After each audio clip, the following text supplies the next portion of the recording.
These 3 games are rabbit holes of hell that I've been painfully enjoying. That's right folks, I've been loving these games, but it is actually bad for my soul.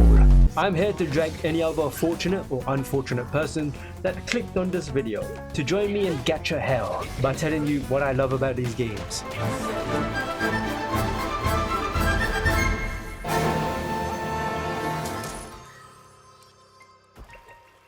Okay, firstly, you gotta be a fan of anime. If you're not an anime fan, then I'm actually interested as to why you even clicked this video, honestly. A game with anime aesthetics hits my dopamine levels, especially after watching tons of anime. Like, look at all of the worlds you could be diving in, all of these beautifully colored locations, and moving around with these cool, badass, or cute characters. You gotta respect the artists that are able to create all of this, because my brain can only do so much. Obviously, there will be those that say this character literally looks the same as this one. And listen, when you have a game built for mobile, then your phone's memory would be maxed out if they created all kinds of models for every character they release. These characters look good, but when they start fighting, that's when it hits the fan.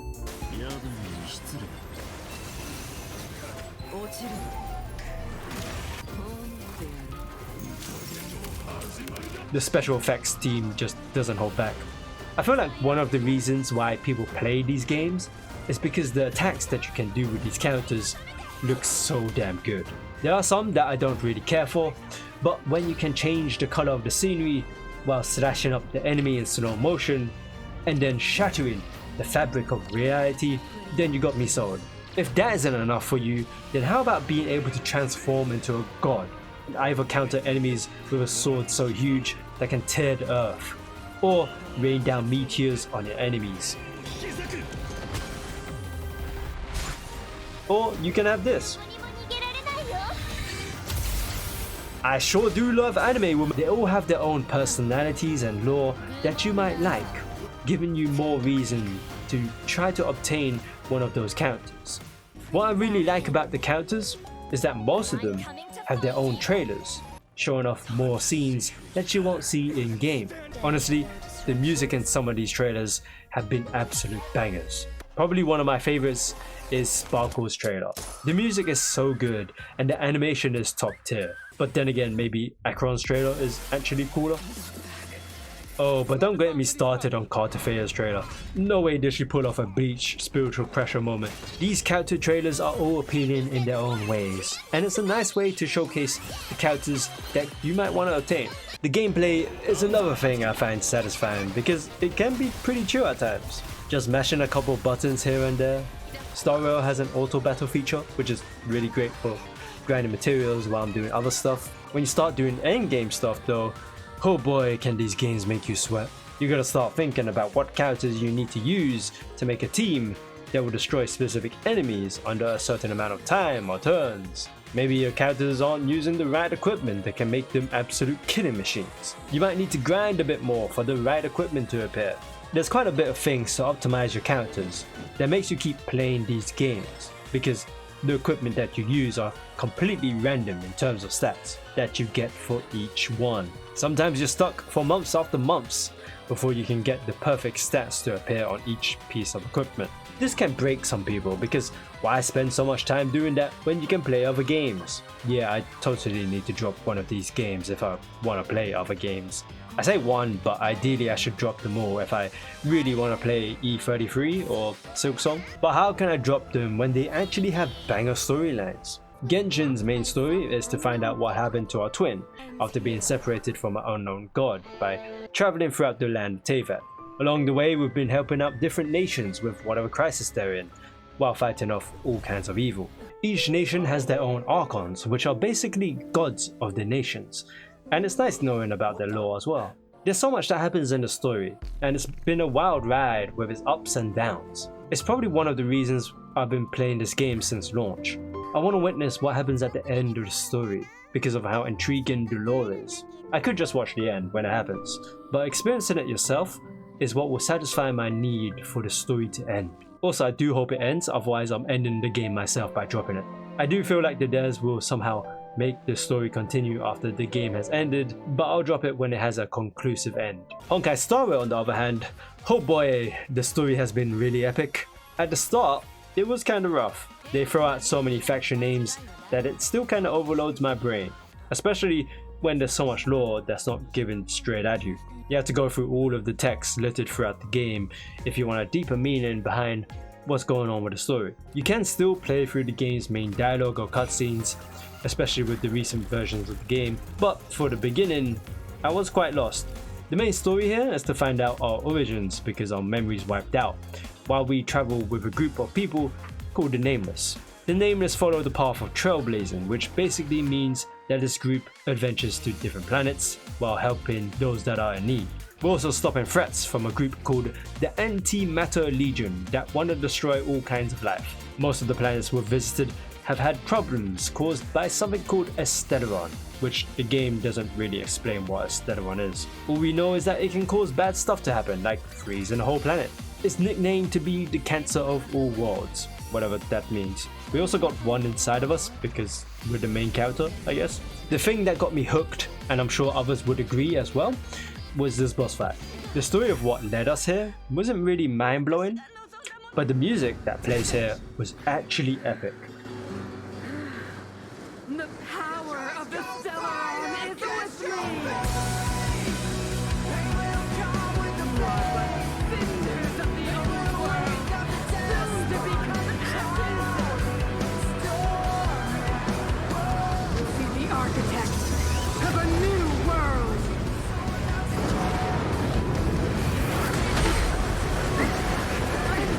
There have been other boss fights where the music drops and it just fits so well. It literally enhances the urgency of the fight.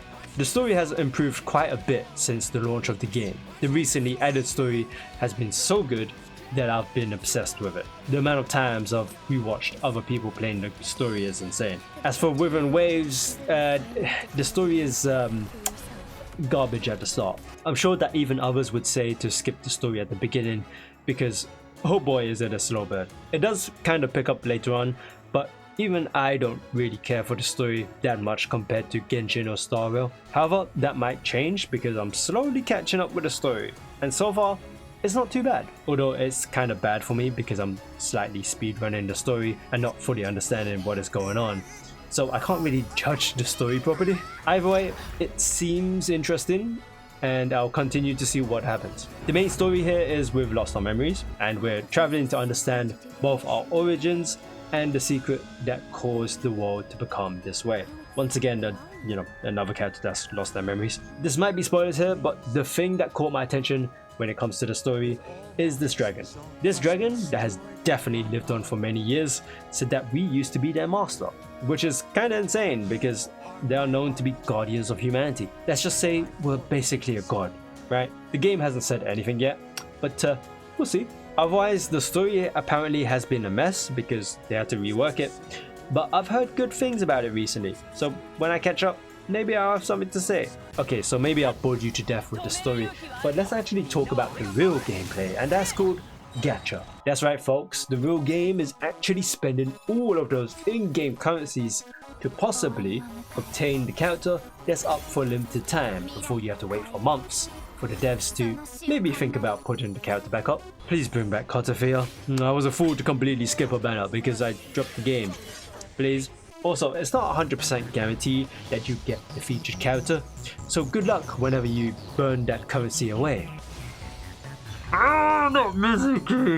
Here's the true painful part of these games. When you run out the currencies they've given you, what can you do? Well, the most enticing method is to use the power of your credit card. Alright guys and maybe girls, time to scare your bank account because say goodbye to your hard-earned cash. Since I and many others are not a fan of using our money for a game that we can play for free, there is another way, which is both good and bad for someone that has no time, and that's by playing these games daily. These games have daily missions for you to carry out that will give you some in-game currency. Let me put a huge emphasis on some, because you get like 1/4 of a single purchase, or what we like to call a pull, on the character's limited time banner.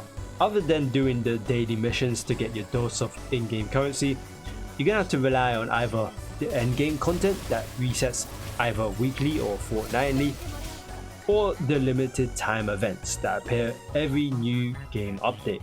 That's how these games have been eating up my time recently. I've been logging into these games doing the daily, weekly or fortnightly missions, or events grinding to get currency for upcoming characters. Now if you sub to my channel, I could totally play these games with enough time to do other stuff. Wink wink. Oh, was I not supposed to say that? Why is it in the script then?